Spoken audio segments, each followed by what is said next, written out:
Vamos a dar inicio a esta mesa redonda denominada Estudios Históricos, Época Colonial e Independencia, en la que se abordará temas de música colonial a partir de los tonos humanos, siglo XVII, siglo XVIII, luego la música, los sonidos de la independencia y finalmente la obra de Alcedo. Empezaremos entonces con los tonos humanos en el Perú barroco a cargo del maestro Aurelio Tello Malpartida. El maestro Aurelio Tello es musicólogo, compositor, director coral. Ha radicado en México durante muchos años, desde 1982, donde realizó muchísimos trabajos para el CENIDIM en el área de musicología histórica. Ha sido redactor del Diccionario de la Música Española, Hispanoamericana, del Diccionario Iberoamericano del Cine. Fundó en 1989 la Capilla Virreinal de la Nueva España, con la que ha realizado numerosas grabaciones y conciertos. Realizó el programa radial Ecos de un pasado sonoro, la música colonial americana. Ha participado en innumerables congresos, cursos, conferencias en México, América Latina, Estados Unidos y Europa, obteniendo reconocimientos y distinciones, además de realizar innumerables publicaciones. Es profesor en la especialidad de música de la Pontificia Universidad Católica del Perú. Pertenece al Instituto de Investigación de la Universidad Nacional de Música. Los dejo entonces con el maestro Aurelio Tello.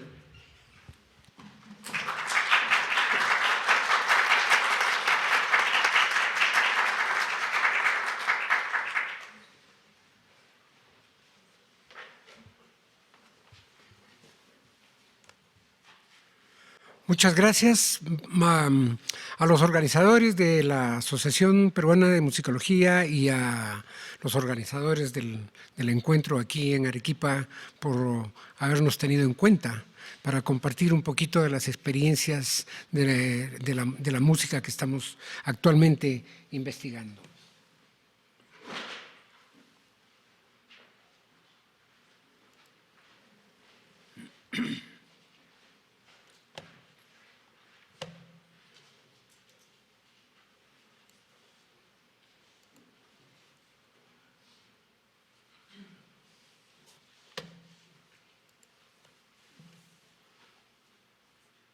Ya, sí se ve. Bueno, en los muchos años que se tiene investigando la música del periodo de la dominación española en América, se han creado algunos acertos equívocos. Uno de ellos, de que el predominio de la Iglesia y de la vida religiosa y de las creencias en esos 3 siglos de dominación española empujaron las expresiones musicales a ser, si no únicamente, por lo menos esencialmente y fuertemente religiosas. Nos cuesta trabajo creer que una sociedad tenga un solo tipo de música. Creo que nunca ha sido así y la época colonial no fue la excepción.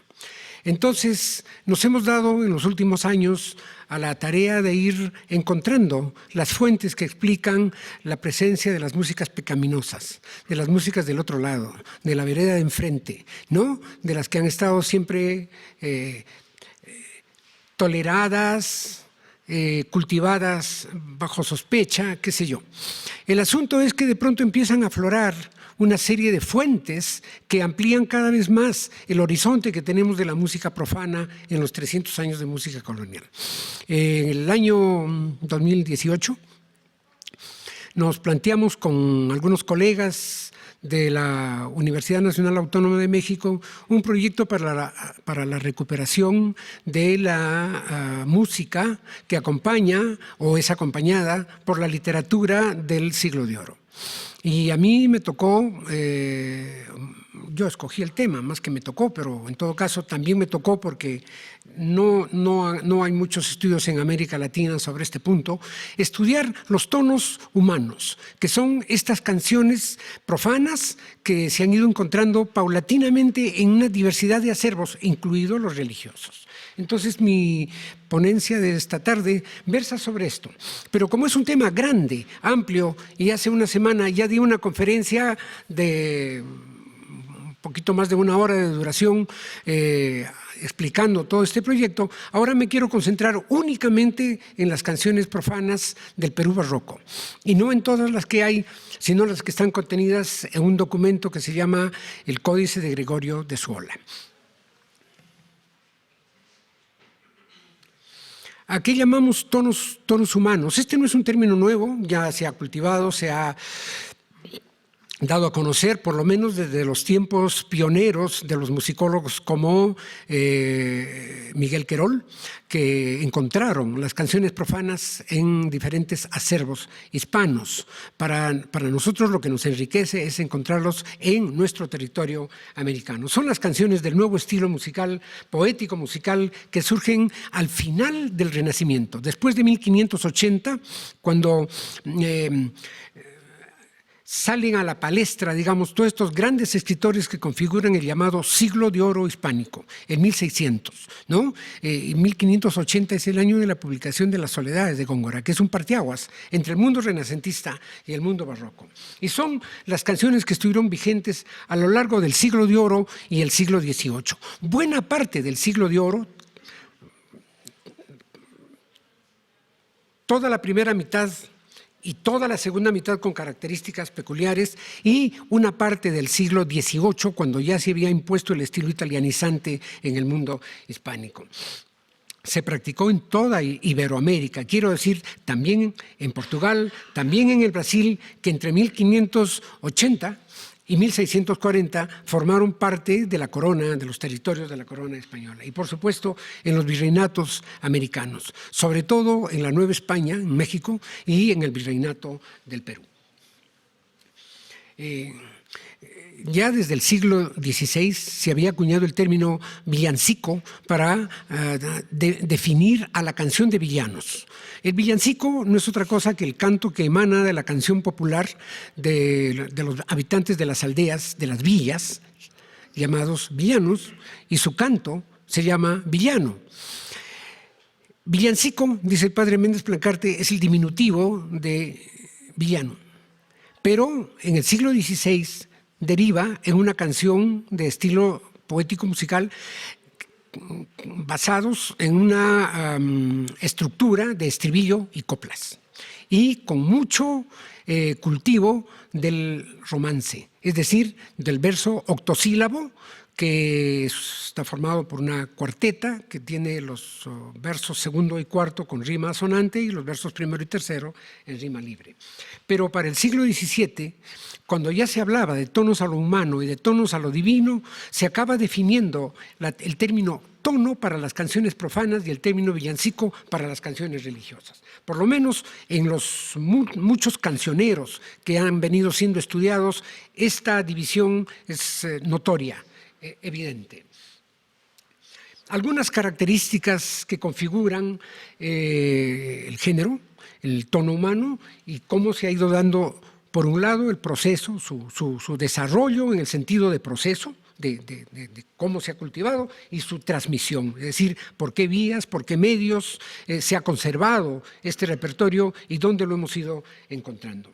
Habían canciones, ya lo dije, a lo humano, a lo divino, y en su primera etapa fueron canciones polifónicas que seguían la tradición de las canciones renacentistas, a 4 voces.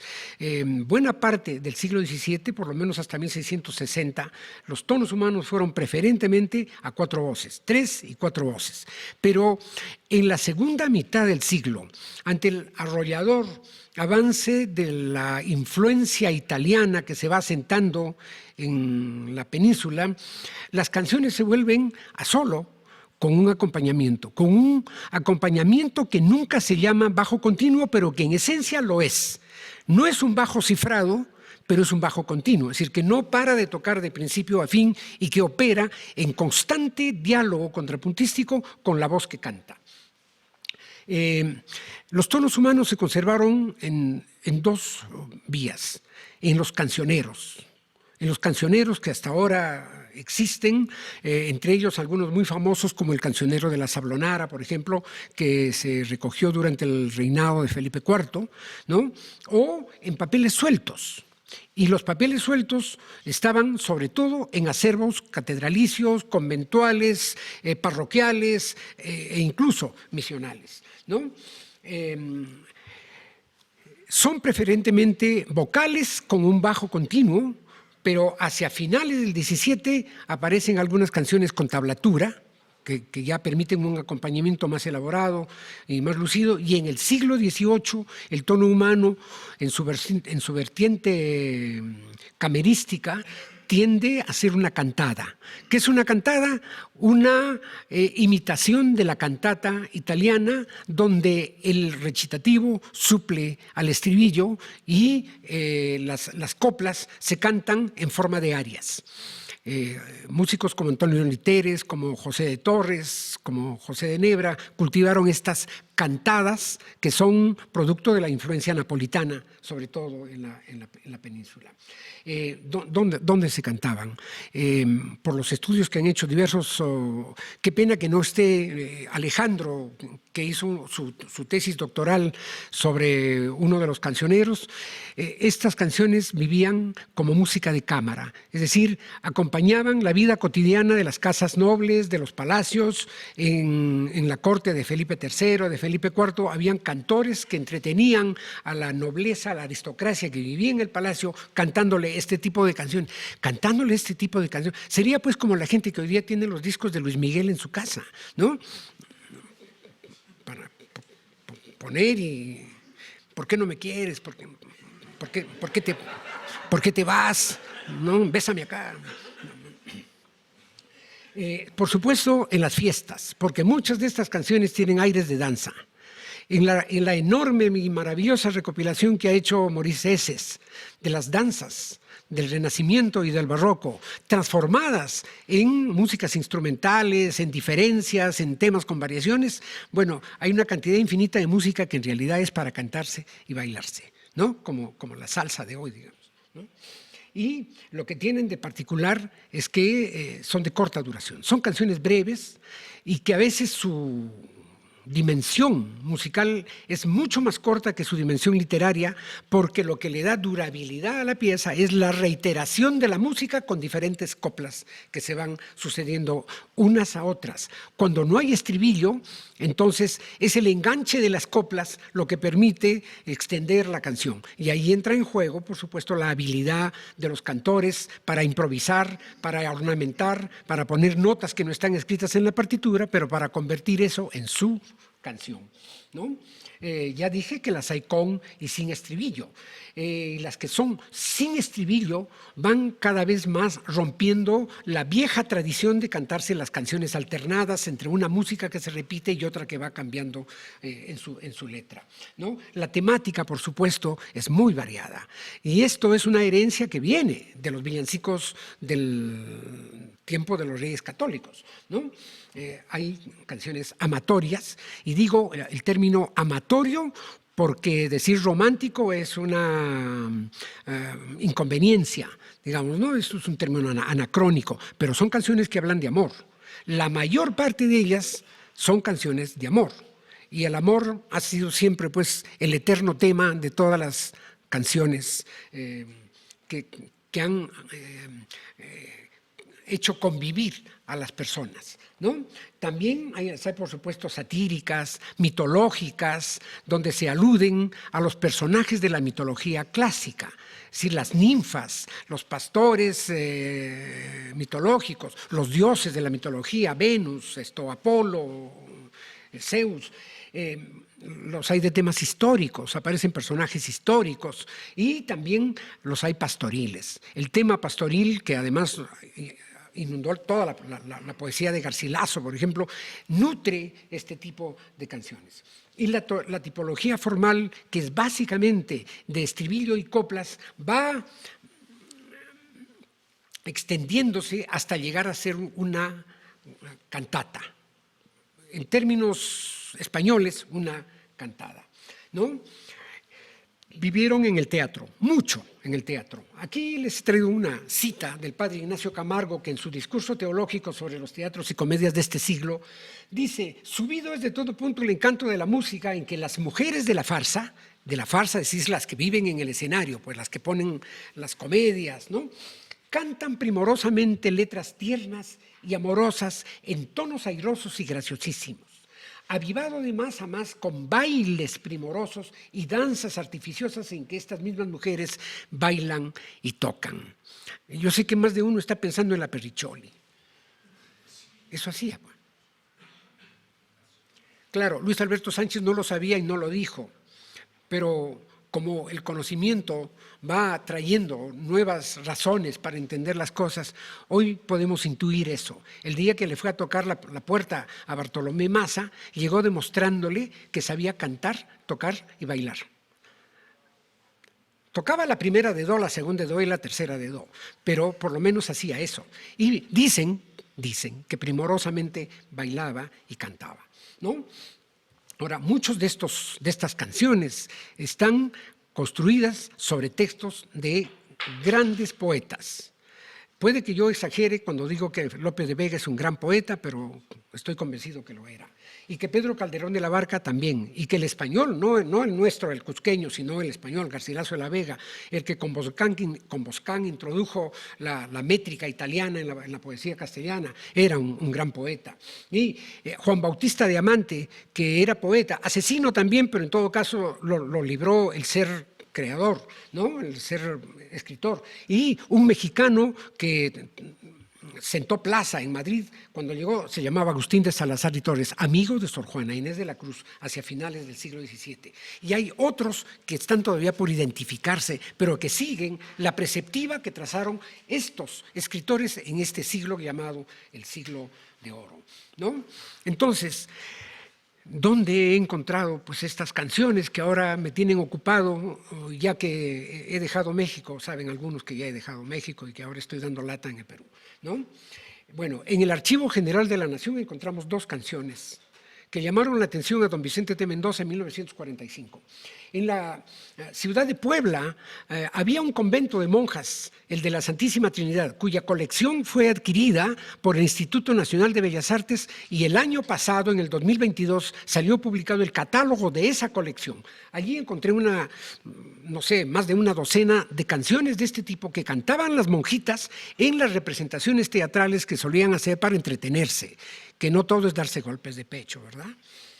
En Guatemala, en el Archivo Histórico de la Arquidiócesis de Guatemala, Omar Morales Abril, mi colega y compañero en el CENIDIM de México, encontró 15 de estos tonos de la primera mitad del siglo XVII, todos polifónicos a 3 y 4 voces y algunos de ellos con identidad de autores, como Manuel Correa, que era un fraile carmelita portugués que vivió en Zaragoza y que se salía del convento para ir al teatro y componía canciones para el teatro.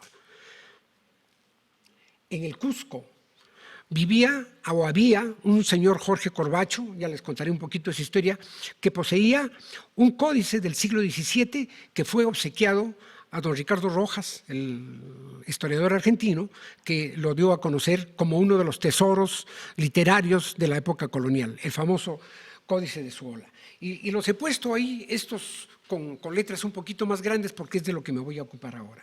En Lima apareció una cantada de José de Torres por el Tenero Monte, mitológica o mitologista, ¿no? Que es un ejemplar único, porque en un mar de música religiosa aparece una canción profana. Esa es la aguja en el pajar que andábamos buscando, ¿no?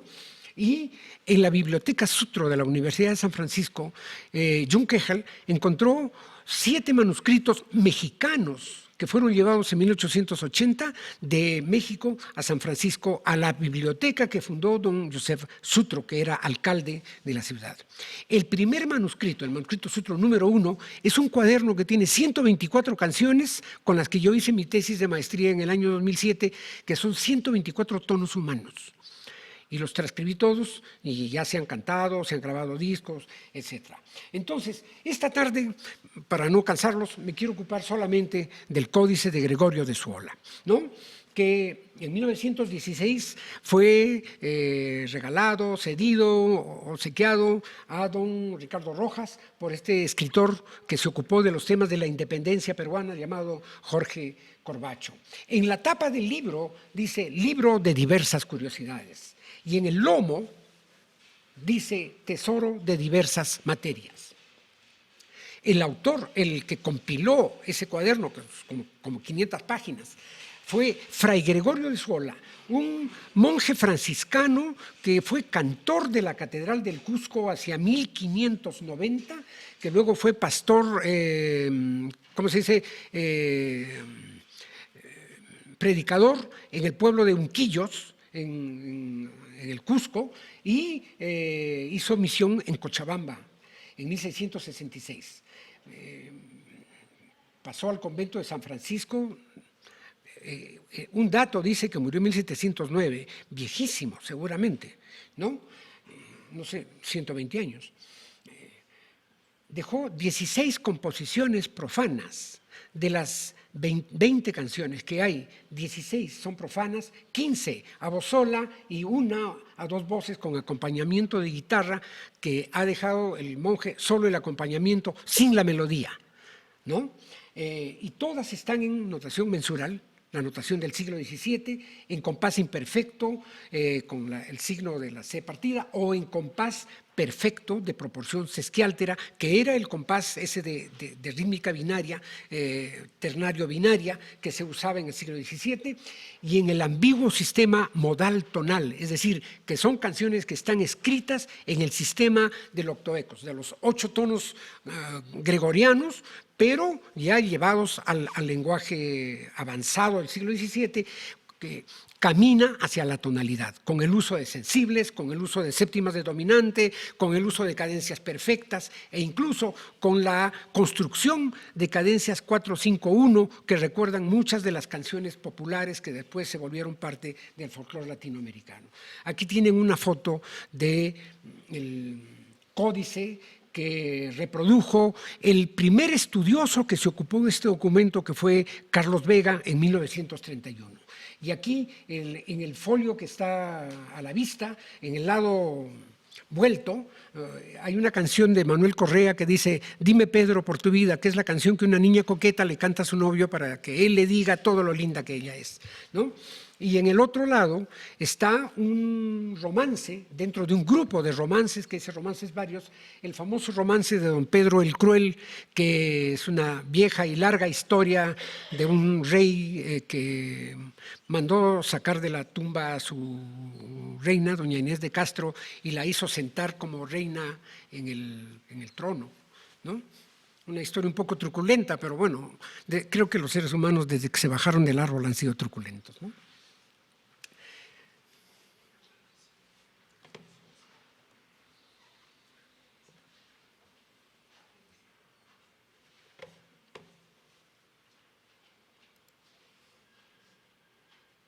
Perdón, este no es.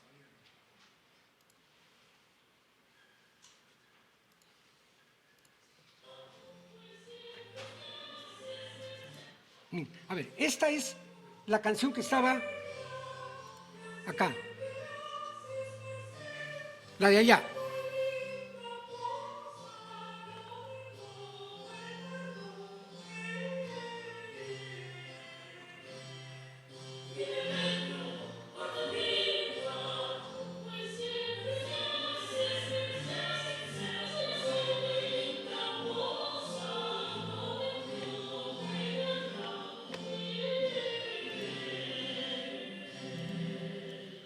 Bueno, un poquito nomás para no robarle tiempo a la presentación.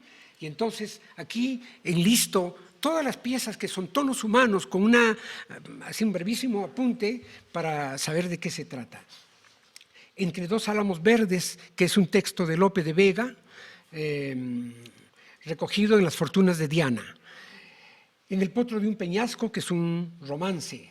Dime, Pedro, por tu vida, que está en 2 versiones, a voz sola, la que acabamos de oír, y en una canción a 4 voces de Manuel Correa, este carmelita que vivía en Zaragoza, portugués, que componía música para el teatro. Interesante que en varios de los cancioneros españoles existen canciones de Manuel Correa y Eduardo Lambea ha transcrito todo el cuaderno que estaba en Zaragoza de Tonos Humanos de Manuel Correa, y que encontremos en el Cusco a Manuel Correa y quiere decir que su fama trascendía pues las fronteras de su territorio, ¿no? No sea que sombras funestas me dormí, es la canción que incorporó Calderón de la Barca en La Púrpura de la Rosa. Parece que era un texto que se cantaba y Calderón, lo hicieron todos los grandes escritores, tomó de la calle el texto y lo puso en su comedia para que lo cante Adonis, cuando se despierta y tiene que conversar con Venus, ¿no? que es de eso que trata La Púrpura de la Rosa. Solo que tiene otra melodía. El pajarillo fugitivo, Acierto galán su dama y Poco a poco pensamiento son canciones que tienen estos textos poéticos donde hay un juego abundante de metáforas, de alegorías, de todas relativas a la relación entre el hombre y la naturaleza y cómo los elementos de la naturaleza van expresando los sentimientos de los hombres respecto del amor, respecto de las tristezas, del dolor, de la pena y de esas cosas. Yo sé que no es de ganar, es otra canción de ese tipo. Y la número 10, Marisápalos baja una tarde, no es otra que el famoso romance de Marisápalos, sobre el cual incansablemente todos los autores de libros de guitarra, Gaspar Sanz, Guerau, en fin, hicieron variaciones. Marisápalos es un extenso romance que cuenta la historia de una niña que se va de paseo con su novio a un picnic, digamos, ¿no? Como ahora todo se dice, ¿no? Así. Entonces, el novio quiere dar un paso más allá y quiere tomar, dice, las pechugas con salto feliz, y ella sape, ¿no? ¿Por qué? Porque escuchó que venía un caballito y en el caballito venía el cura, que era su tío. Entonces, no sea que los encontraran en un mal latín. Es de mucho ingenio este tipo de letras, donde juegan con una cantidad enorme de referencias que seguramente eran comunes para la gente. Voy a detenerme un poquito más adelante en esta canción. Pardos ojos de mis ojos, Don Pedro aquí los crueles, ¿qué importa que yo lo calle? Son todos Marografo en Tessía, son romances. Romances porque narran una historia, son canciones estróficas, pero por el otro, porque están todas en la forma literaria del romance, es decir, cuartetas, octosílabas que se enganchan una con otra. ¿Por qué tan firme os adoro? Es también una canción de Manuel Correa, pero esta a 4 voces, que tiene un juego melódico distinto de la canción a solo, pero que se canta con la misma letra, ¿no? Una niña coqueta que lo llama a Pedro, dime Pedro, no tengo yo mis ojuelos acá, ¿no? Mis manos no son tan blancas, no soy yo linda, ¿no? Mi tez no supera la blancura de la nieve, así, ¿no? Pero no te canses de que te pregunte, le dice al final, ¿ya? Gracias, ya casi acabo. Y esta pieza de tablatura, de la cual, por supuesto, no hay la melodía y no podemos hacer gran cosa con ella, ¿no? Aquí les muestro un poquito esta facsímil de la canción Entre dos álamos verdes, que tiene el texto de Lope de Vega, que aparece en Las fortunas de Diana. Ahora, en el Cancionero de la Sablonara apareció una versión a 4 voces de esta misma letra, pero con otra música y otra estructura formal, con los versos alterados. Pero el Códice de Zuola recoge literalmente la manera como dispone los versos Lope de Vega en su novela.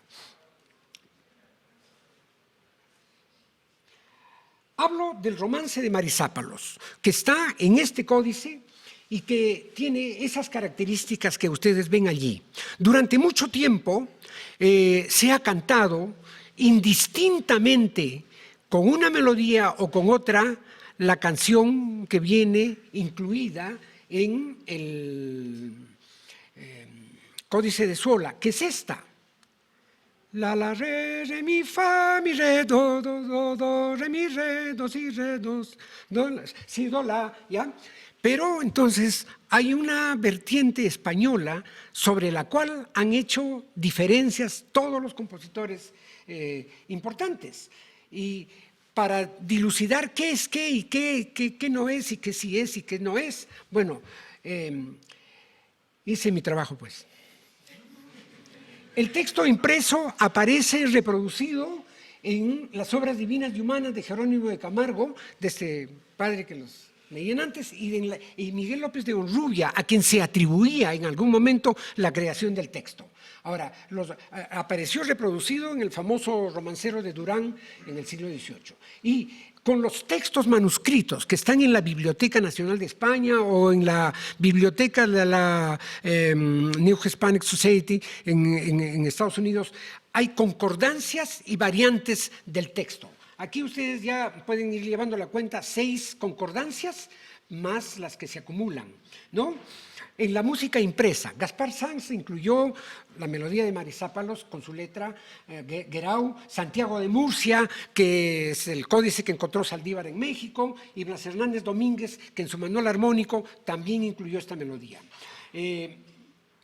Por otra parte, la música manuscrita tiene concordancias con los cancioneros, con el 5615, el 811, el 1358.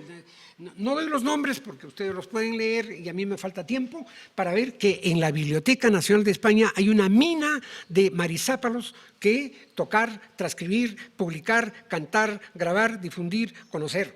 Y en parte de eso se ocupó Maurice Heces cuando hizo el gran trabajo de las danzas sobre las cuales se hicieron variaciones, ¿no? Más aún, la música manuscrita también está cotejada con estas otras fuentes que incluyen el de Francisco de Tejada, el libro de Santiago de Murcia de México, el libro de arpa de Fernández de Huete, en fin. Y las versiones en portugués que aparecen como marisápolas o las marisápolas, ¿no? Y varios romances. El texto se relaciona con pliegos que están sueltos, como estos de Gregorio de Matos, por ejemplo, que se llama Marinículas, todos sus días, que es una sátira que escribe en el siglo XVII, ¿no? Y Cotarelo recogió una cantidad enorme de referencias de obras dramáticas o de comedias donde se cantó este romance de Marisápalos. Aquí tenemos también cómo la melodía se aprovechó para cantarse otras cosas. Por ejemplo, Joan Cererols hizo su villancico Serafín, que con dulce armonía, y Miguel Gómez Camargo dejó lo menos 2 villancicos en Valladolid, ¿no? Esta es la letra que publicó Carlos Vega, transcrita no con mucha fidelidad del Códice de Zuola en su publicación de 1931, que ha sido el libro a partir del cual se han desatado diversos estudios e interpretaciones. Y aquí tenemos una concordancia que, hasta donde yo sé, no se había hecho por ninguno de los estudiosos, y menciono a Stevenson, menciono a José Teófilo Wilkes, al propio Vega, ¿no? Que es la melodía que está arriba, es la vertiente hispánica,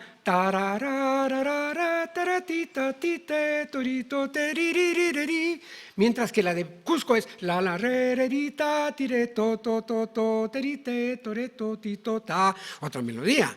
Entonces nadie se confunda, son 2 músicas distintas y cuál es cuál, de quién es quién y qué es qué, ¿no? Entonces parte del trabajo consiste en dilucidar en qué radica el repertorio que tenemos en América, que constituya un aporte al conocimiento de la música profana cultivada en América. Unas acotaciones finales que se desprenden de todo esto que brevemente he tratado de explicar esta tarde, ¿no? Es un repertorio en realidad insólito. Insólito porque no lo conocíamos en su verdadera naturaleza. Sabíamos que eran esas cosas que no se cantan en la misa, pero hasta allí, ¿no?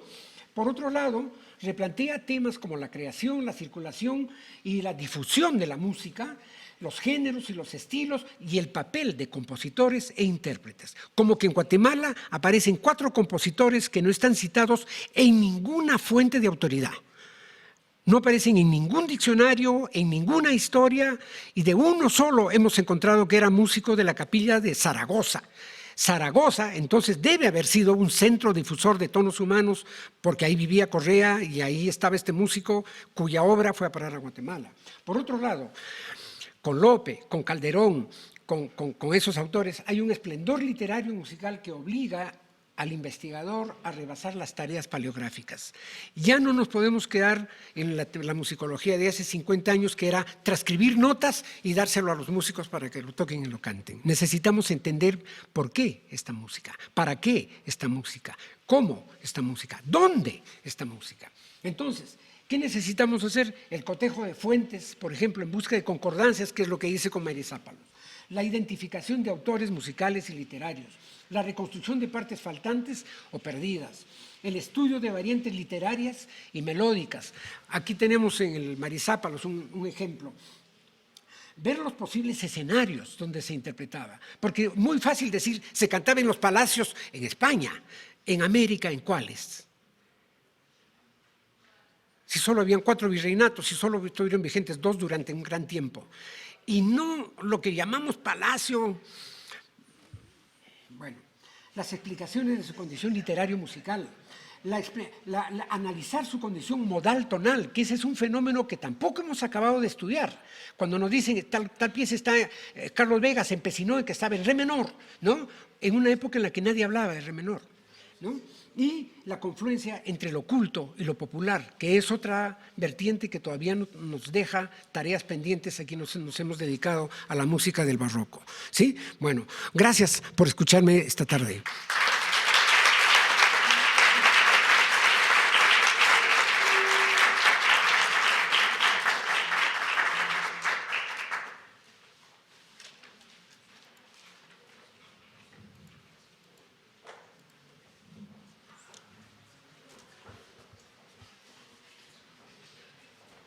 Bien, vamos a continuar con Sonidos de la Independencia, capilla musical de la Catedral de Huamanga entre 1802 y 1824, a cargo de Franco Ayarza. Franco Ayarza, que nos acompaña, es percusionista, compositor, pianista, docente e investigador. Es licenciado en Artes Escénicas con mención en Música por la Pontificia Universidad Católica del Perú. En el ámbito escénico ha trabajado y colaborado con diferentes artistas y elencos de la escena nacional y de la región de Ayacucho, como Orquesta Sinfónica de la Pontificia Universidad Católica del Perú, Orquesta Sinfónica Nacional del Perú, la reconocida cantante de música urbana y pop Renata Flores y la banda de rock y blues ayacuchana Blues Tuta. En el año 2018 publicó su primera producción discográfica titulada Aprendizaje, disco de música instrumental donde el piano y los teclados destacan. Como docente viene trabajando desde hace 6 años como maestro de percusión en la ONG Sinfonía por el Perú, liderado por el destacado tenor peruano Juan Diego Flores. Actualmente es maestrando en musicología de la Escuela de Posgrado de la Pontificia Universidad Católica del Perú, en la cual está realizando su investigación titulada Música en la Catedral de Huamanga durante el Virreinato e inicios de la República 1615-1838. Los dejo con Franco Ayarza entonces.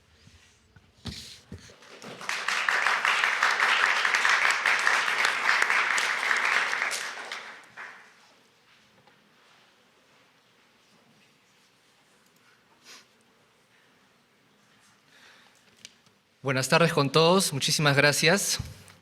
¿Se imaginan cómo habrían sido las músicas y los sonidos que acompañaron a la ciudad de Huamanga durante estos años 802 al 824, en plena transición del virreinato a la independencia del Perú? Pues fue la misma pregunta que yo me hice durante mi búsqueda en el Archivo Arzobispal de Ayacucho, cuando encontré estos datos que tenemos aquí enfrente. Aquí tenemos unas capturas del libro de cuentas de la Catedral de Ayacucho que compenden los años 802 al 826 y son gastos para la compra de velas para alumbrar las torres de la Catedral de Huamanga. Podemos observar en la primera imagen que tenemos lo siguiente: iluminación en la torre por 3 noches para la entrada del Libertador, que habría sido probablemente para fines de agosto del 1824, cuando Simón Bolívar visitó la ciudad de Huamanga.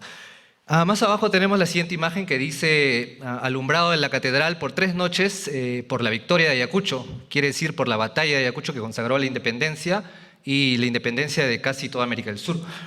Y por último, el alumbrado de la iglesia y el coro en la Nochebuena del mismo año del 824. La lectura directa de estos datos me hizo pensar, reformular, imaginar, ¿no? ¿Qué habría sucedido sonora y musicalmente en estos momentos mencionados y citados en estas fuentes? Y bueno, lo que voy a hacer el día de hoy es tratar de leer entre líneas de estos datos que tenemos aquí para yo intentar mostrarles lo implícito que tienen estas informaciones que van más allá de la descripción solamente. Por lo tanto, después de la lectura de esto, como les decía, me surgieron un par de preguntas mucho más aterrizadas con respecto a esta investigación, que son las siguientes. La primera es, ¿qué ejercicios sonoros o qué estrategias musicales se llevaron a cabo alrededor de la ciudad, ¿no? Y también dentro de la Catedral de Huamanga? Y la segunda, que tiene mucha relación también, es si el maestro de capilla de esta catedral habría compuesto músicas como villancicos similares, así como lo hizo su colega músico Pedro Ximénez y su homólogo Diego Llanos en la ciudad de Arequipa. Estas músicas quizás con tintes y temática de libertad por el contexto que les voy a mencionar. Y para acercarme a futuras posibles respuestas de estas interrogantes, me voy a basar en 3 puntos teóricos que la verdad soportan y apoyan bastante bien mi ponencia de hoy. En primer punto tenemos a la musicología urbana y a los sonidos de la urbe abordados por autores como Geoffrey Baker y Zoila Vega. Baker menciona y cita a diversos autores que la musicología urbana tiene el objetivo de interrelacionar, interconectar, unir, comunicar a los diversos sonidos que emanan las ciudades, ¿no? En este caso, las instituciones eclesiásticas, como pueden ser las parroquias urbanas, quizás rurales, los conventos y la catedral. Baker también señala que los tañidos de las campanas van mucho más allá de dar una atmósfera a los diferentes eventos cívicos, puesto que los detalles con los cuales debían ser ejecutadas estas eran impresionantes. Por lo tanto, estos sonidos, ¿no? Citando un poco a Baker, estos sonidos iban más allá de dar una atmósfera y estos sonidos tenían la intención de crear y controlar un sistema sonoro y auditivo para así la Iglesia, en este caso, mostrar su poder y papel dentro de la sociedad. Por otro lado, la autora Zoila Vega, en su trabajo titulado ¿Cómo se oye la libertad?, hace mención, aborda en realidad los acontecimientos de este contexto, las celebraciones por la independencia, la victoria de Ayacucho, ¿no? El aniversario en Arequipa. Menciona que la capilla de música de la Catedral de Arequipa ha debido participar obligatoriamente en estos momentos, conjunto quizás con las bandas militares que también aportaban a las sonoridades urbanas de aquel entonces. Por otro lado, tenemos a la microhistoria, con autores como Giovanni Levi, el historiador italiano, que él menciona que las metodologías para la reconstrucción de la microhistoria son la reinterpretación, ¿no? La interpretación de datos y también lo dificultoso que es trabajar con fuentes que son complejas de entender y que a veces son muy escasas en este tipo de trabajos. En mi caso ha sido un poco complicado por las escasas fuentes que he ido encontrando a lo largo de mi búsqueda. También tenemos a Carlo Ginzburg con su libro El queso y los gusanos, quien hizo una búsqueda en las actas de la Inquisición y logró reconstruir la historia de un personaje que no fue para nada importante en la Italia del siglo XVI, ¿no? Quien fue Menocchio, un molinero y campesino que tenía una forma muy controversial de pensar acerca del origen del mundo y de la religión cristiana, ¿no? Sin embargo, Ginzburg es un gran referente de la microhistoria gracias a este trabajo al día de hoy.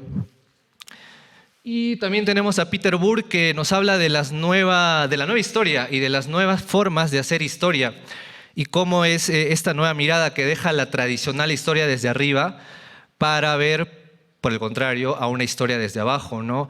No voy a ver en este caso las grandes hazañas de los grandes personajes que están involucrados en la independencia del Perú o en el tránsito del virreinato hacia la independencia del Perú, sino más bien voy a investigar, voy a tratar de llegar a una aproximación a la realidad sonora de la ciudad de Huamanga, en este caso, y de la región de Ayacucho, de cómo habrían sido estos sonidos, ¿no? Que acompañaron a un gran evento, ¿no? Por lo tanto, estaría investigando a los músicos, a los cantores, a los maestros de capilla, esa realidad que también me lleva a la historia cultural. Y porque me estoy concentrando en un conglomerado específico de personas, ¿no? Que tenían quizás diferentes formas de hacer, de vivir, de pensar, ¿no? Y cómo esto, también me pregunto, y de repente todos ustedes también se preguntan, cómo influía en la cotidianeidad, ¿no? Cómo influía en la identidad, en las músicas, en las audiencias, en los gustos musicales de ese momento, ¿sí? Dejando a un lado el tema teórico, tengo aquí un plano topográfico de la ciudad de Huamanga, de la ciudad de Ayacucho, ahora llamada Ayacucho. Del año 865, lamentablemente no encontré un plano más acorde a las épocas que les voy a mostrar, ¿no? Pero es de mucha utilidad porque la historia, mejor dicho, la morfología de la ciudad no ha cambiado dramáticamente en nada. Podemos ver, ¿no?, que tenemos muchos conventos, o nada más muy cerca de la catedral tenemos muchas iglesias, ¿no? Como 5. Cuando uno va a Huamanga se topa con una iglesia a cada esquina, la verdad. Y entonces, yo pienso que estas iglesias que les estoy haciendo ver ahorita y quizás los conventos suministraron, así como sucedió en Cusco, ¿no? Suministraron de cantores, de los mejores músicos ministriles o de todo tipo, ¿no?, de músicos para reforzar, digamos, la capilla de música de esta catedral. Entonces, como podemos ver, este espacio habría sido utilizado como un importante espacio físico, ¿no?, para la representación a través de la música de un evento importante. Además, mencionar que Ayacucho fue, digamos, pues, ¿no?, el escenario principal de la victoria de la batalla, y entonces yo pienso que los sonidos y las músicas no habrían sido ajenos a este acontecimiento en lo absoluto. Además que Huamanga tenía una capilla de música instaurada, ¿no? Quería decir lo siguiente en esta parte. No, yo pienso lo siguiente. Ayacucho fue sede de diversos eventos sonoros que marcaron, ambientaron y contextualizaron este importante evento, y que su cuerpo musical más representativo, junto con otras iglesias cercanas, han aportado a la vida musical durante estos periodos. Asimismo, otra vez retomando a Zoila La Vega en su trabajo titulado Estilos musicales en el umbral de la independencia, mencionaba que los villancicos eran muy comunes a pesar de estar en pleno siglo XIX. Por lo tanto, yo pienso que el maestro de capilla de esta catedral hacía lo mismo, ¿no? Tenía esas mismas costumbres, quizás sí, quizás no, pero al Arequipa ser una provincia como es Ayacucho, puedo aproximarme bastante cerca a ello. Entonces, mi propuesta al día de hoy es revisar la diversa bibliografía que tiene que ver con este contexto, también los libros sobre historia de la independencia, me he valido un poco de eso también, el trabajo de Zoila La Vega como fuente principal por abordar una provincia también, no estoy hablando de Cusco y Lima ya están bastante ampliamente investigados, pero seguramente queda más que hacer. Y entonces este trabajo de búsqueda de archivo y de revisión de fuentes bibliográficas lo hice con cierto criterio, ¿no?, muy académico, el estudio crítico de estas fuentes para tener una aproximación a lo que habría sido la realidad sonora de Huamanga en aquel momento. Y también, por último, tener resultados preliminares de mi investigación en curso. Y como parte de mis resultados preliminares, podemos observar aquí enfrente al cuerpo principal de la capilla de música de la Catedral de Huamanga, que habría sido quizás, ¿no?, podría decir esto, el cuerpo musical y coral más estable y representativo de la diócesis de aquel momento. Y también, según mi búsqueda, esta capilla catedralicia de la ciudad de Ayacucho ha venido trabajando desde el 1728 hasta donde llegué a encontrar los datos. Vemos una instrumentación bastante ya con una tendencia a lo clásico, dejando el estilo barroco del siglo pasado. En el primer recuadro vemos los años 802 al 807, donde tenemos una capilla de música muy austera, ¿no? Tenemos apenas un violinista, 2 organistas, 3 cantores y 2 arpistas. El violinista aquí ejercía el cargo de maestro de capilla, o sea, no era oficial, pero se encontró un expediente en el cual Antonio Huaraca se llamaba, se quejaba al cabildo diciendo: necesitamos maestro de capilla porque no puedo yo hacer ensayar al coro, no puedo seguir gastando de mi dinero para papel, lo cual sugería que supuestamente habría compuesto, ¿no?, la música, y bueno, reclamaba otro violinista. Siguiente cuadro, del 802 al 812, 808 al 812, tenemos ya un maestro de capilla titular o oficial, digámoslo así, a Fray Manuel Pajuelo, quien quizás habría sido el proveedor, el compositor de su orquesta que estaba bajo su mando, ¿no? Y bueno, acá tenemos 5 cantores y se añaden los 6 por primera vez en mi búsqueda, ¿no?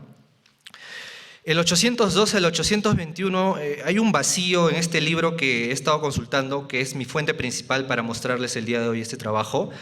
Pues se debe este vacío definitivamente a las crisis, ¿no?, a las guerrillas, a las rebeliones. Justo en el año del 814 el mayordomo ecónomo se llamaba Miguel de Santillana. Escribió un testimonio, ¿no? Fui víctima de asalto de mi tienda, de mi casa y de la iglesia, de la catedral, por los insurgentes que buscaban a todo europeo, ¿no?, que perseguían a todo europeo. Definitivamente eran tiempos muy complicados. Y bueno, no encontré data en esos años, a pesar de esto. Ya para el 822 tengo una cantidad de cantores interesantes, se podría decir, ¿no?, en total entre 6 y cantores adultos, 13, ¿no? ¿Cómo habría sido esta música? ¿Cómo habría sido esta polifonía? ¿No? Tenemos el ingreso del violón y pues obviamente se quita un arpa, ¿no? Ya 2 violines, los 2 organistas y los 2 violines se mantuvieron y el maestro de capilla perduró, ¿no?, durante estos años. Ya para el 823 y 24 hay una reducción prominente de cantores, como podemos observar. Se ha debido quizás a las mismas guerras de independencia, que quizás estos personajes sirvieron a las guerras, ¿no?, a cualquier bando, no lo sé, realista o independentista, pero quizás por ese motivo yo podría decir al día de hoy que se redujo, y por eso mencioné también que los conventos y otras iglesias para el 824 por lo menos, en el cual se tenía que usar la música para estas celebraciones que le menciono, suministraron, ¿no?, para reforzar el pobre número de cantores, ¿no? Entonces los conventos y las otras iglesias aledañas o cercanas, ¿no?, fueron importantes protagonistas también, no solamente la catedral en sí, como Baker también señala que no hay que, y me lleva a la reflexión de que no hay que simplemente fijarnos en la catedral como lo único, más importante, representativo. Claro que sí es importante, ¿no?, abordar los estudios. En mi caso yo estoy empezando con la Catedral de Huamanga, pero me doy cuenta que es un poco más allá también, ¿no? Esto como parte de mis resultados preliminares que les puedo mostrar el día de hoy. Y ya mis conclusiones para ir cerrando. Les he mostrado cómo he podido yo trabajar en un archivo provincial, que es el Archivo Arzobispal de Ayacucho, del cual estoy muy agradecido con sus directores, puesto han estado siempre atentos y abiertos a mostrarme todo lo que han podido. Y la complejidad para mí en reconstruir esta microhistoria con quizás escasas fuentes y con falta de materiales, ¿no? Mi aporte y, digamos, la importancia de mostrar a la ciudad de Ayacucho dentro de la historia de la música durante el virreinato y la transición del virreinato hacia la independencia del Perú. Esto es una muestra también de mis avances en curso, y todo lo que hay y todo lo que no hay también son avances. Y por último quisiera decir que tengo las fechas, tengo los músicos, los instrumentistas, tengo los maestros de capilla, pero aún me faltan las músicas, así como el maestro Tello estaba mostrando un montón de partituras, yo también quisiera lograr encontrar para mostrárselas, pero aún no las encuentro, seguramente que más adelante sí. Y bueno, quisiera agradecer a mis auspiciadores, que es gracias a ellos que el día de hoy estoy acá en la ciudad de Arequipa compartiéndoles mi mi ponencia a Agua de Mesa Ángel de Ayacucho, New York Café Pizzería en Ayacucho, Notaría Almonacid de Ayacucho y a Escuela de Idioma Español Ole Ola de Nueva York City y de Latinoamérica. Muchísimas gracias. Eso es todo.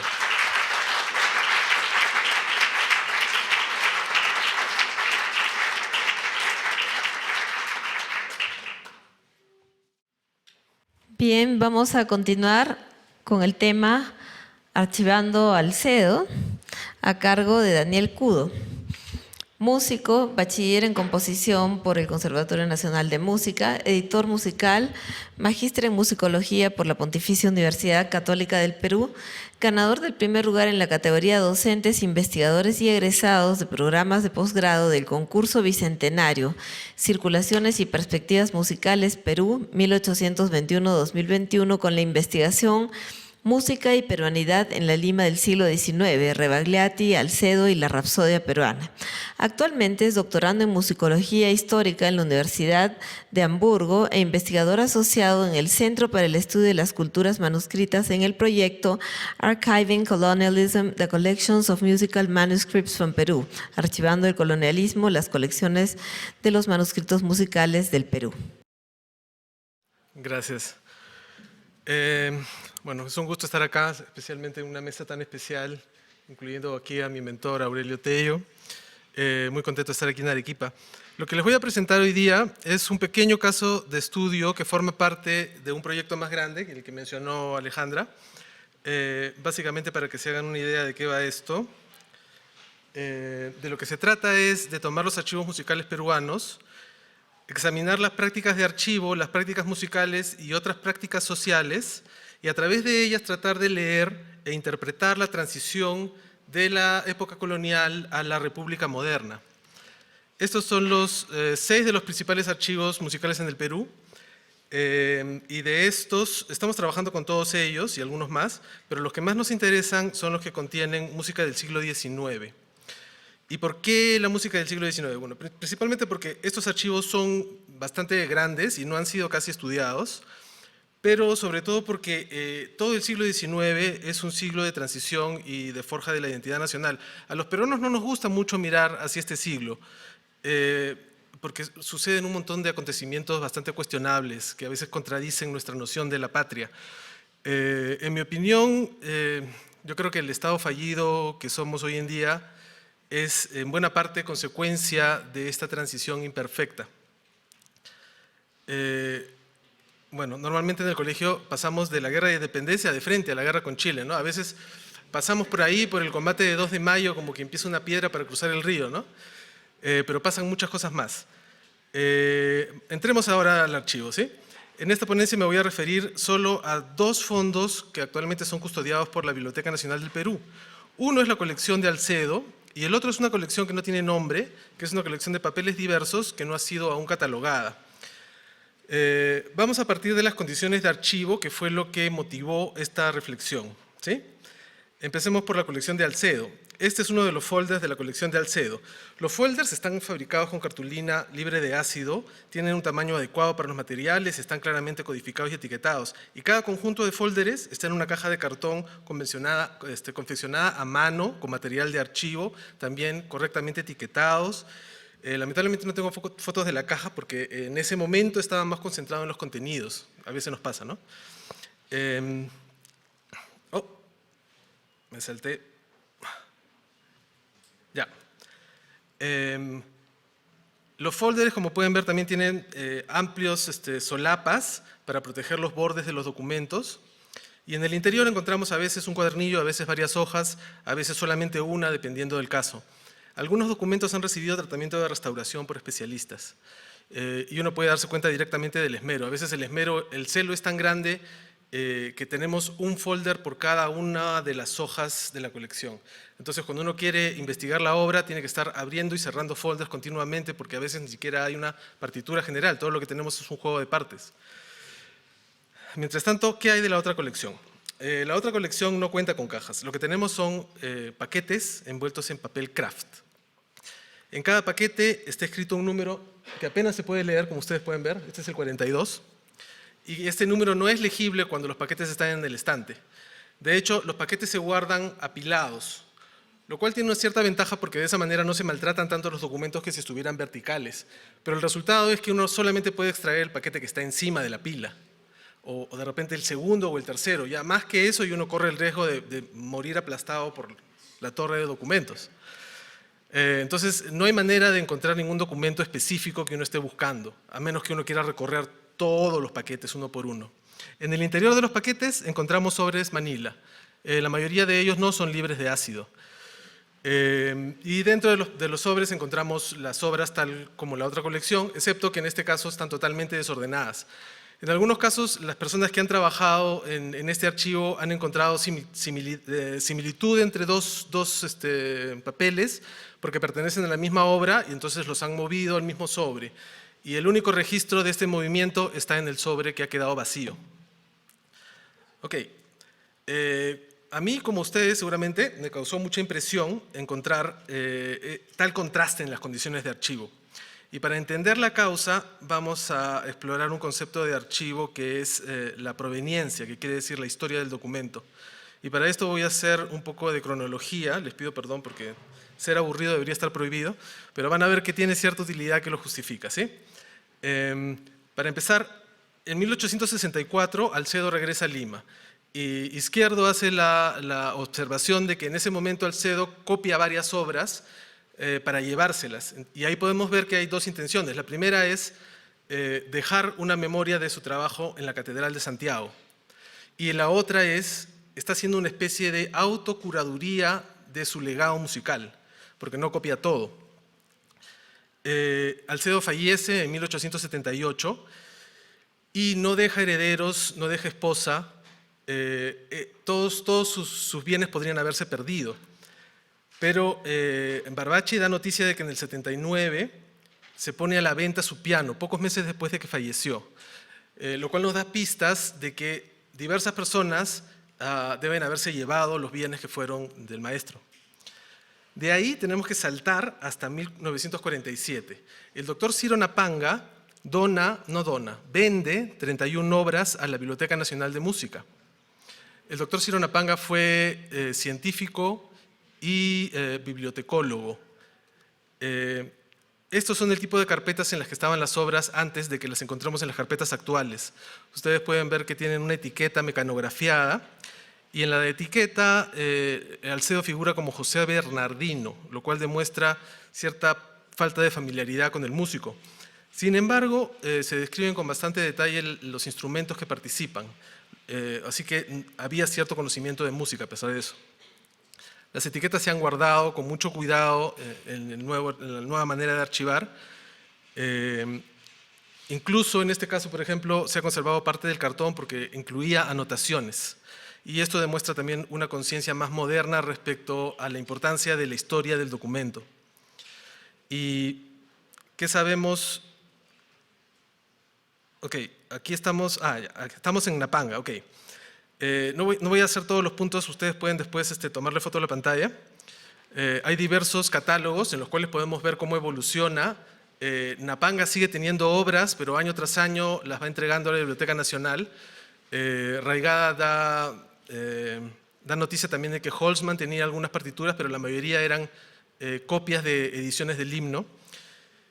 Y de ahí saltamos al año 2013, en el cual Perú y Chile intercambian digitalizaciones de los documentos con una nueva conciencia de que es una herencia compartida.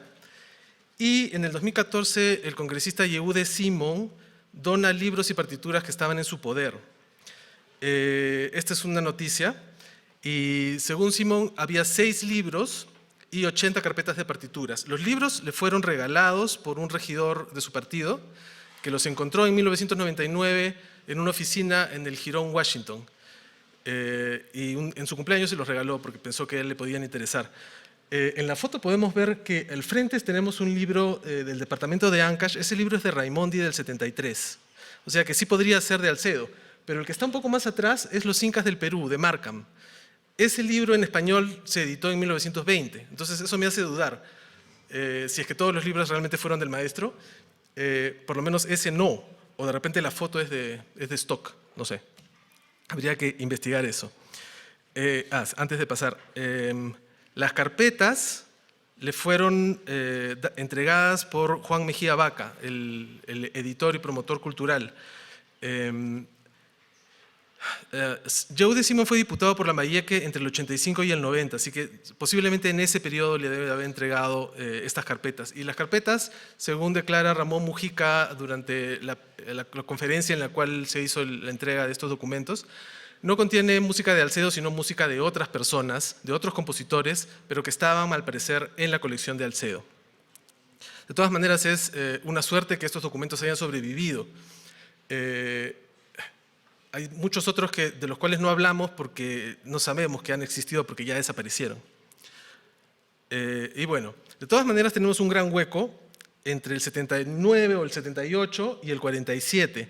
Entonces, ¿cómo es que las obras de Alcedo sobrevivieron todo este largo periodo? Yo supongo que debe haber una conciencia de su valor histórico. Entonces, la pregunta es, ¿cómo se genera esta conciencia del valor histórico de esta colección? Bueno, durante el 2016 y el 2017 también hubo un trabajo de archivo que es lo que produjo el estado, las condiciones actuales de archivo de ambas colecciones. Para empezar, no voy a hacer todos los puntos, pero en el 58 hubo la aprobación del proyecto de conservatorio de Alcedo, que fue promovido por Cipriano Coronel Segarra. En el 64 también lo podemos ver esto como una promoción que hace Alcedo de su propia figura, porque bueno, al regresar a Lima, él recibe el reconocimiento público, digamos.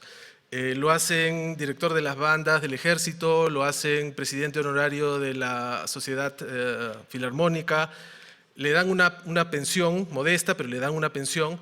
A pesar de todo esto, nadie lo quiere contratar como maestro, porque ya era un anciano pasado de moda y todo el mundo quería contratar a los maestros europeos que venían con cada vez más frecuencia a la ciudad. Entonces hay una contradicción ahí entre elevarlo en su, ¿no? Y al mismo tiempo no darle trabajo, ¿no? A partir del 68 podemos ver que Rebagliati también empieza a hacer una labor a favor del maestro, también facilita la publicación de su filosofía de la música, y ese es un punto importante porque aquí es donde se publica la biografía autorizada de Alcedo, que le escribe el hijo de Cipriano Coronel Segarra, no Cipriano Coronel, sino Félix Cipriano Coronel Segarra. Y en ella hay una serie de imprecisiones y exageraciones que yo creo que no son accidentales. Se puede ver que más o menos Alcedo dicta lo que quiere que se publique, ¿no? Entre las inexactitudes está el hecho de negar a su madre, porque era una admisión de su herencia afro, y también se quita 10 años. Yo creo que también eso es un intento de parecer más precoz de lo que realmente fue. Todo esto con la idea de generar esta cuestión del genio musical que surge desde muy temprano con una evidencia de genialidad. Lo que sigue es la publicación de Ricardo Palma, que repite lo de Coronel, el proceso de oficialización del himno en el cual participan Rebagliati y Vallerriestra. Bueno, ya está hace tiempo fallecido el maestro. La creación de la Academia Nacional de Música finalmente en 1908, la ley de intangibilidad y lo que yo llamo la canonización de Alcedo, porque este es el momento en el cual el presidente Leguía hace trasladar los restos del maestro a la tumba, ¿cómo se llama? El panteón de los próceres, ¿verdad? Y la Academia Nacional de Música pasa a ser la Academia Alcedo. Ustedes pueden ver que hay un montón, bueno, hay la intención propia de Alcedo de autopromoverse a través de diferentes personas, porque autopromoverse a sí mismo no le había funcionado. Él trató de venir en el 29 y el 41 y no conseguía alumnos. Y solamente a través de Cipriano Coronel Segarra consiguió que le aprobaran el proyecto del conservatorio y después volver a Lima, aunque el proyecto del conservatorio se cayó porque a Cipriano Coronel Segarra lo sacaron del gobierno. Entonces, ¿qué podemos aprender de esto? Lo primero es que la historiografía oficial no necesariamente es la verdad, pero las fuentes documentales tampoco lo son. Quienes archivan deciden qué archivar y también deciden quién tiene acceso y para qué propósitos emplean los datos. Lo primero que uno tiene que considerar al estudiar un archivo son estas estructuras de poder. Y a veces hacerlo puede ser tan interesante y tan importante como los propios contenidos. Lo segundo es, ¿por qué en los libros, en la escuela, en el conservatorio, lo que sea, nos cuentan una historia y no otra de Alcedo? ¿Y cuál es el propósito de esta narrativa? A mi parecer, el tema es que el nacimiento de la patria es un momento sagrado y por lo tanto todos los involucrados tienen que haber participado con cierto grado de santidad. Entonces, por eso hablo de una canonización de Alcedo.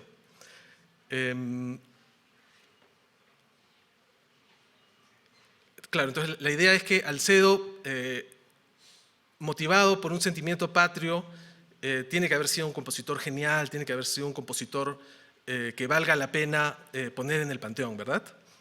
Y finalmente, tenemos que empezar a desmitificar la figura de Alcedo. Ahí están las obras para estudiarlas, pero tenemos que hacerlo con un cierto grado de seriedad y de objetividad. Y esto se aplica en realidad para cualquier tema de musicología. No nos compremos el cuento de otros y no inventemos nosotros mismos más cuentos fabulosos, que de esos ya tenemos suficientes. Gracias.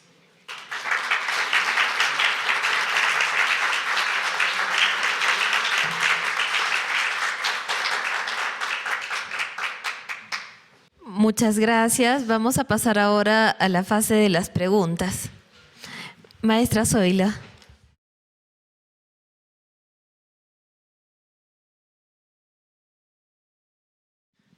Buenas noches. Mi pregunta va para Franco. Gracias por leerme. No, este micro es para la grabación nada más. Gracias por leerme primero. Se nos ha criticado mucho a quienes trabajamos archivos catedralicios, siguiendo huellas como la que dejó José López Cano en España, que trabajamos música sacándola de contexto, es decir, que el archivo de las catedrales son realidades encerradas en sí mismas y que no se relacionan con otros aspectos de la ciudad, ¿no? Por supuesto que es una crítica válida, pero también uno puede responder a ella. En tu caso, que yo personalmente encuentro muy valioso que trabajes un archivo como la ciudad de Huamanga, del que no se sabe nada y del que apenas estamos empezando a saber. ¿Qué dices tú al respecto de esta crítica? ¿Es viable que no investiguemos solamente archivos catedralicios? ¿Es un primer paso? ¿Cómo ves tú esta investigación? Gracias. Gracias. Bueno, es cierto que tener una sola mirada sobre un recinto eclesiástico, digamos, de suma importancia, no es la verdad de todo. Yo, como investigador inicial en estos temas, me obsesioné, por así decirlo, con la catedral, porque de todas maneras el archivo arzobispal me mostraba lo que habían resguardado, y lo que habían resguardado eran de la catedral. Después de leer a Baker, me di cuenta, y él mismo hace mención, ¿no?, que todo este tema de investigación que aborda la música eclesiástica en el Virreinato del Perú, por ejemplo, va más allá de enfocarse en la catedral como espacio importante de irradiación cultural, musical, etcétera, ¿no?, sino que hay una relación muy interesante entre los conventos y los demás templos. Incluso él habla de templos rurales, ¿no?, de las doctrinas, que es alucinante también, porque tú vas a cualquier zona rural de Ayacucho y tú ves una pequeña parroquia en todos lados. Y yo pienso que está bien, si alguien quiere iniciarse, está muy bien que empiece por la catedral, quizás porque resguarda más fuentes. Acceder a veces a los conventos u otros lugares eclesiásticos es un poco complicado. Yo veo que está bien de ambos, pero en todo caso nunca hay que dejar de lado los otros recintos, ¿no?, como los conventos, y además la vida musical en las casas, ¿no?, o lo que habría sucedido en otros espacios que no han sido las iglesias, que eso no se sabe nada, pues lastimosamente por el registro que no hay, ¿no? y quizás las crónicas sirvan, pero eso yo creo que te podría decir eso hoy día. Gracias.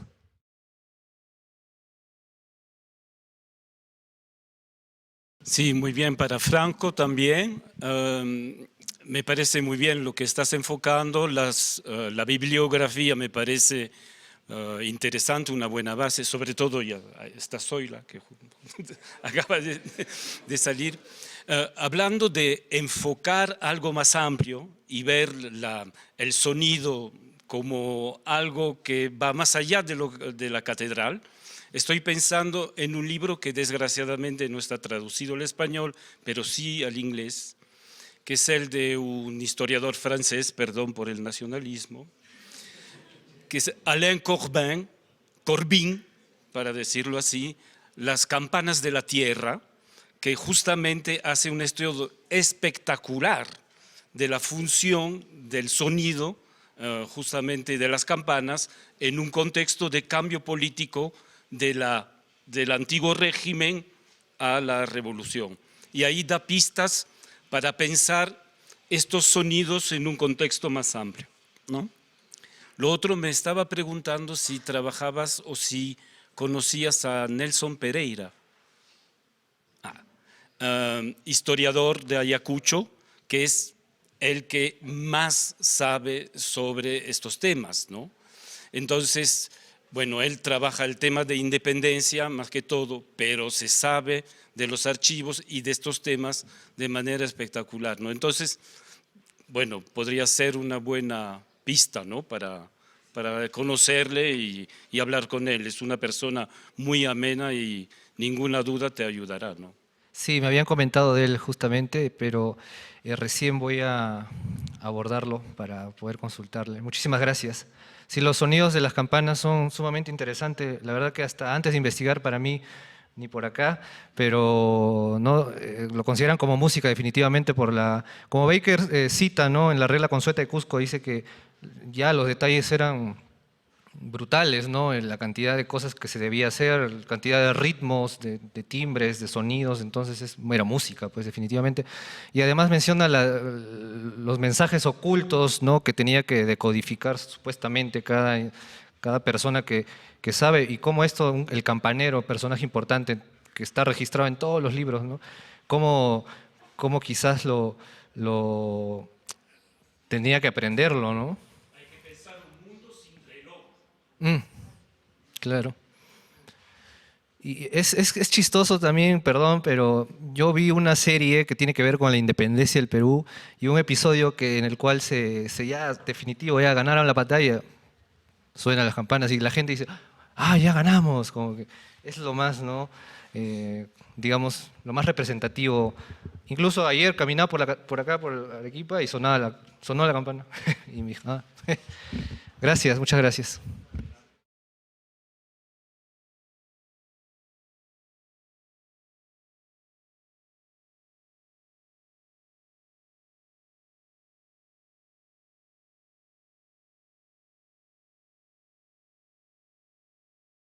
Esta pregunta quisiera hacerle a Franco, la verdad también.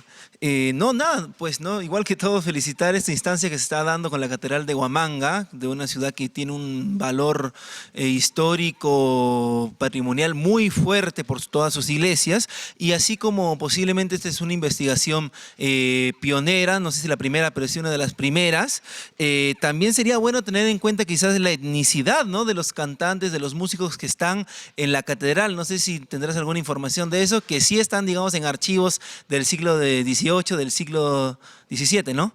Sí, por supuesto.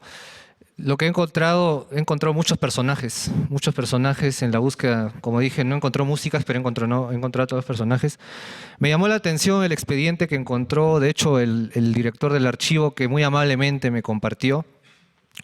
Porque él para catalogando, revisando, y a la vez, cuando encuentra algo, me pasa la voz felizmente. Y decía Antonio Guaraca, era el violinista del primer coro de la Catedral de Huamanga, que él mismo firmaba, o sea, escribía, ¿no? Y trató de investigar en Family Search, esta página donde puedes buscar los nombres, ¿no? de gente que vivió hace 300 años, No me sale exactamente dónde nació, solo me sale que fue padrino, tuvo hijos, se casó con tal, nada más. De algo sirve. Pero me llama la impresión por su apellido que no era europeo, ¿no?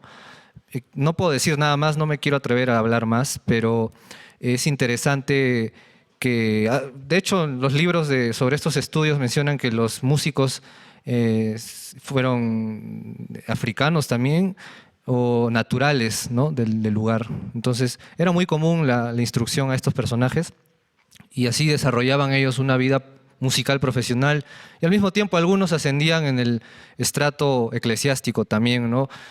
Como parte de un estatus social de aquel momento, ¿no? De eso te podría decir. Claro, o sea, para, digamos, no alargarme mucho, a lo mejor quizás a ojo, no de una manera quizás tan exacta, más o menos, ¿qué ves tú en Huamanga? Porque, como sabes, en Arequipa era mitad-mitad, en Lima eran muchísimos, ¿no? Lo que era la cantidad de músicos indígenas.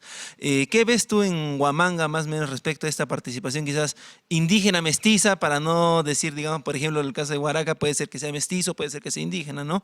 Pero ¿cómo ves tú, digamos, esta participación étnica dentro de la catedral durante esos años, quizás en los apellidos o en otros datos que puedas tener, ¿no? Cabe decir que creo que el libro de Magíster de Stensoro dice bastante, ¿no? Sobre la importancia para los músicos indígenas en esa época de como una forma de salir un poco de las tras de su etnicidad, ¿no? Eso. Sí, en lo que he visto de Huamanga rápidamente era una suerte de mitad-mitad, ¿no? Y otra cosa sobre lo que acabas de decir, sobre lo de ascender socialmente mencionaste, ¿verdad? Sí, es cierto, eso sucedía también, se me acaba de ir la idea, perdóname, te iba a responder. Pero sí, la cuota, digamos, era un poco mitad-mitad. Y hoy en día tú ves pues en Ayacucho, digamos, una herencia de todo eso. Ves muchos violinistas, muchos arpistas. Hay fiestas de santos cada tiempo, hay bombardas que anuncian que hoy se celebra tal. Y no, ha dejado un legado, supongo, ¿no? Muy grande. Obviamente hoy día la realidad es súper distinta a esos tiempos, ¿no? Eso te podría decir. Perdóname que me olvidé la idea ahorita. ¿Alguna pregunta atrás? Sí, señora.